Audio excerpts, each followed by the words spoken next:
What is up? What is up? What's going on, y'all? It's your boy 1PTA. Oh man, whoo, long day at work, y'all. Another day, another lesson. I did a good deed today, y'all. Today, I was in the patient's room and we was working on standing. She's working on getting stronger standing up from the wheelchair. And I got her to stand up and it was this piece of cake on her table. And when she stood up, her elbow may even hit the cake. Boom, the cake falls on the floor. She got mad at me. She was hot. You made me drop my cake. I'm like, oh, I'm sorry, ma'am. Didn't mean, I just bought that cake from around the corner. She just came back from an appointment and they had stopped at this spot and got her a nice piece of mango passion fruit cake. You ever had mango passion fruit cake? That sounds good, don't it? But anyway, it's right around the corner from the facility. So my good deed, on my lunch break, I went out and I got her another piece of mango passion fruit cake. They only had 2 pieces left at the spot. And I brought it back to her and she was so happy. So I did my good deed for the day, man. Make sure y'all do good deeds every now and then. Whew. But anyway, y'all, I've been wanting to make this video for a minute, man. A minute. Video about cars. What I learned from the elderly about cars. Now you're probably like, what in the world? What do cars and elderly, what does that have to do with each other? Well, let me tell you. I learned a lot from the older generation. And let me tell you something about cars. Well, first of all, let me tell you my relationship with cars. For me, at my big old age of 44 years old, at my big old age of 44 years old, I have learned that cars are nothing but boxes with wheels to transport you from A to B. That is my relationship with cars at this stage in my life. At this stage of 44 years old, a car, a vehicle, is nothing more than a box with wheels and an engine and some parts in it that is used to transport me from point A to point B safely. Anything other than that, I have no use for it. So, what the elderly teach me about cars, you know, I meet a lot of car people in nursing homes. Well, I'm gonna say former car people, because you ain't a car person no more, most likely if you're in a nursing home. I'm talking about the people who, you know, in their heyday, in their glory days, had nice cars, had the Camaro, the 76 Camaros, and all the classic cars. All the cars, the classic cars you see at the car shows. Like, I literally meet like old school teachers and old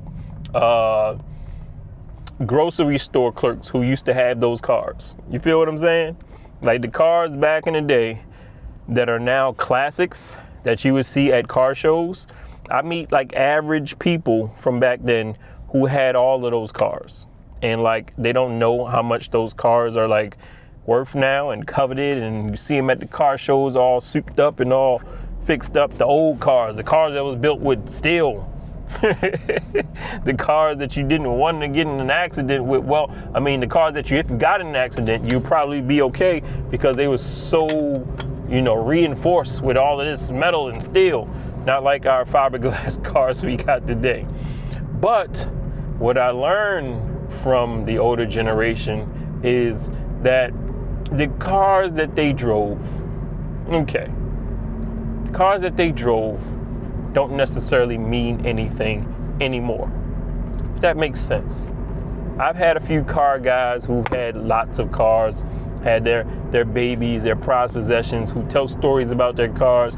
I've had patients who've got pictures of their cars on the wall. I got some motorcycle guys who got pictures of their old motorcycles. However, those things mean absolutely nothing anymore at this stage. Now, I'm sure that they had fun with those cars. I'm sure that they got the girls with those cars. I'm sure that they had some good trips, some good, good rides, good races, drag races, street races, car shows. I'm sure they had a good time with those cars.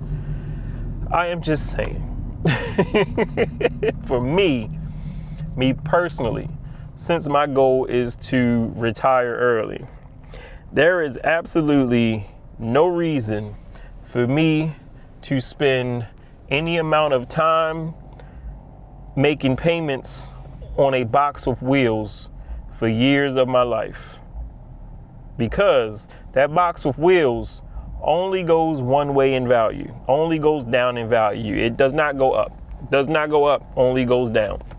So it would make sense for a person who is looking to retire early, and I'm also looking to live in a place where I don't need a car. That's my goal. Having car payments for something that just goes down in value and something that's not going to mean anything later on in my life, it makes no sense to me. That's what I learned from the older generation when it comes to cars. And I remember this one patient I had years ago. He was a real car guy. I'm talking Porsches and Lamborghinis. He had a few of them, had a few really, really nice cars.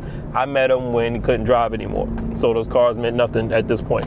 But back in the day, had nice cars. He was a tall guy. He was probably about 6'3", and he had these nice little tiny Porsches. And his wife, he actually couldn't speak. He had a traumatic brain injury, so he was nonverbal. He didn't talk. But his wife used to tell us about his heyday, his glory day, and she used to bring pictures in about what he used to do and the cars he used to have. And she was showing us all these pictures of all these nice cars, and I'm looking at him, and I'm listening, and I'm saying, oh, look at him, he looks good. Had his little shorts and his little white polo shirt and sunglasses. I think they lived in Florida or something. But in my mind, I'm like, yeah, that was nice, but where are these cars now? And like, what do they mean now? They don't mean anything now. They're at the point where, he's at the point where doesn't need a car. They don't really mean anything. So it's like, I'm not gonna say what was the point of having them. I'm not gonna say that. I'm gonna say, like, if I can channel my funds somewhere else outside of a thing that only goes down in value, like, it makes sense to me to do that, as opposed to spending a lot of money, going into debt, spending 5 years of my life making car payments on a vehicle when I know that thing ain't gonna mean nothing later on down the line. This is what I learned from the older generation about cars. I learned so much. I tell you, I learned so much from them. They showed me the way. Because the majority of them don't drive anymore. The majority of them in nursing homes don't drive anymore. So the cars that they had, I mean, yeah, I'm sure it's nice to have a nice car. I've had my share of nice cars. Right now I drive a little Nissan Versa Note that I completely paid off in like a year and a half. Ain't had a car payment in probably maybe 7 years. I can't stand car payments. I don't know about you. I don't know how you feel about car payments, but I can't stand them. I don't like owing people stuff. I really don't. But the feeling of not having a car payment, beats having a nice car. You feel what I'm saying? If you're driving around in a really, really nice car that you're steadily paying for, the feeling of that can't compare to the feeling of driving around in a crappy car that is completely paid for. You feel what I'm saying? Think about that for a second. The feeling. I don't know what you feel when you drive a really, really nice car. I know I've had a few nice cars. I felt cool, yeah. But like, I didn't feel, this joyous feeling. As opposed to not having a car payment, I feel joyous. The feeling is joyous. So I learned from the older generation that it's not worth it to really go into debt to buy something that only goes down in value, when later on in life I know it's not really going to mean anything. You feel what I'm saying? A car to me is a box with wheels that gets me from point A to point B. That's all. That is all. If I was to get in an accident today and I needed a new car, I would go right over to CarMax and find me a certified pre-owned, preferably a car that's like 3 years old, because that's when most of the depreciation happens. So those prices are gonna be down. A certified pre-owned, probably a Toyota Corolla or like a Honda Civic or something. A car with a good reputation. You feel what I'm saying? It just needs to get me from point A to point B safely. That is all I need it for. So, I give you this lesson because if you live in America, we are so obsessed with cars. We live in a car culture, and we are obsessed with them to the point we're willing to pay like $1,000 a month for a car for like 5 years of our lives. Why do we do that? It is crazy. It's crazy. And the car only goes down in value. But we such a car culture, man. And we like bigger and better. We ain't like we ain't like some places where, you know, small is better. We like bigger and better. We put ourselves in so much debt for boxes with wheels to drive us from point A to point B. And you know what's interesting to learn? One thing I do also like to learn, and I think working with the elderly got me into this, I like to review history. Like our history, like recent history. Like, why are we obsessed with cars? And I learned that, like, we weren't supposed to be obsessed with cars. Did you know that? Did you know that?